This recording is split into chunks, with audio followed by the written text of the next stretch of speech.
নমস্কার, নিউজ 18 বাংলায় আপনাদের স্বাগত। আপনাদের সঙ্গে রয়েছি আমি প্রিয়াঙ্কা। শুরু করছি আমার বাংলা। আর শুরুতেই যে খবর দেব, রাজ্যকে সমর্থন শুভেন্দু অধিকারীর। কলকাতা থেকে ইউরোপ বিমান চালানোর প্রস্তাব রাজ্যের। আজ বিধানসভায় রাজ্য সরকারের এই প্রস্তাব সমর্থন রাজ্যের বিরোধী দলনেতা শুভেন্দু অধিকারীর। শুধু তাই নয়, শুভেন্দু অধিকারী কথাও বললেন যে চন্দ্রিমা ভট্টাচার্যের নেতৃত্বে শাসক বিরোধী সমস্ত বিধায়করা একসাথে বিমানমন্ত্রীর কাছেও প্রস্তাব দিতে রাজি আছেন। খুব স্বাভাবিকভাবেই বিরোধী দলনেতাকে ধন্যবাদ জানান চন্দ্রিমা ভট্টাচার্য। রাজ্য সরকার চায় কলকাতা থেকে সরাসরি ইউরোপ বিমান পরিষেবা চালু করা হোক। বৃহস্পতিবার বিধানসভায় এই প্রস্তাব পেশ করেন মন্ত্রী চন্দ্রিমা ভট্টাচার্য।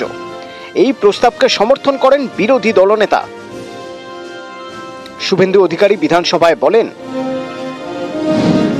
কেন কলকাতা থেকে ইউরোপ যাওয়া সরাসরি বিমান নেই?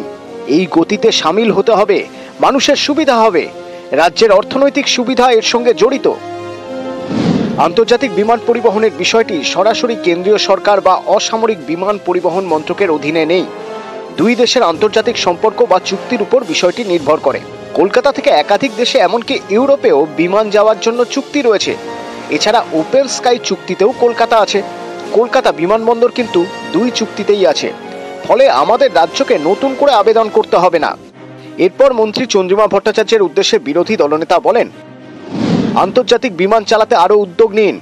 বিধানসভার সব দলের প্রতিনিধিদের নিয়ে দিল্লিতে অসামরিক বিমান পরিবহন মন্ত্রীর কাছে চলুন। চন্দ্রিমা ভট্টাচার্যের নেতৃত্বে বিজেপিও যাবে। আমার পূর্ণ সমর্থন আছে। আজকের আলোচনা রাজনৈতিক নয়। আমি বিমান চড়ব আর আপনি চড়বেন না, তা হয় না। কোথাও আমাদের রাজনীতির উপরে উঠতে হবে।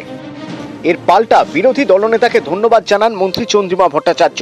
বলেন, আমার হৃদয় থেকে বিরোধী দলনেতাকে ধন্যবাদ জানাচ্ছি। আমাকে আপনি অনেকবার মাননীয়া বলেছেন। এছাড়া এই প্রথম বিধানসভায় আমাদের প্রস্তাব মেনে নিয়েছেন। এই সময় চন্দ্রিমা ভট্টাচার্যকে থামিয়ে বিরোধী দলনেতা বলেন, বিধানসভায় রাজ্যের আনা প্রস্তাব আগেও মেনেছি। তখন চন্দ্রিমা বলেন, আমার ভালো লাগছে ধীরে ধীরে যুক্তরাষ্ট্রীয় কাঠামোর মাধুর্য আপনি বুঝতে পারছেন। এর আগে দেখা গেছে অনেক সময় আমরা বলেছি যে অনেক প্রস্তাবের প্রেক্ষিতে যে একসাথে যদি গিয়ে আমরা বলি আমাদের কেন্দ্রীয় বঞ্চনার কথা, যে যে জায়গাগুলোতে টাকা আমাদের পাওনা আছে অথচ দেওয়া হচ্ছে না, সেখানে তারা আমাদের সাথে সহমত হয়ে একসাথে যাওয়ার কথা বলেনি। কারণ এটা কিন্তু বাংলার ভালোর জন্য, বাংলার মানুষের টাকা, প্রাপ্য টাকা নিয়ে আসার জন্য।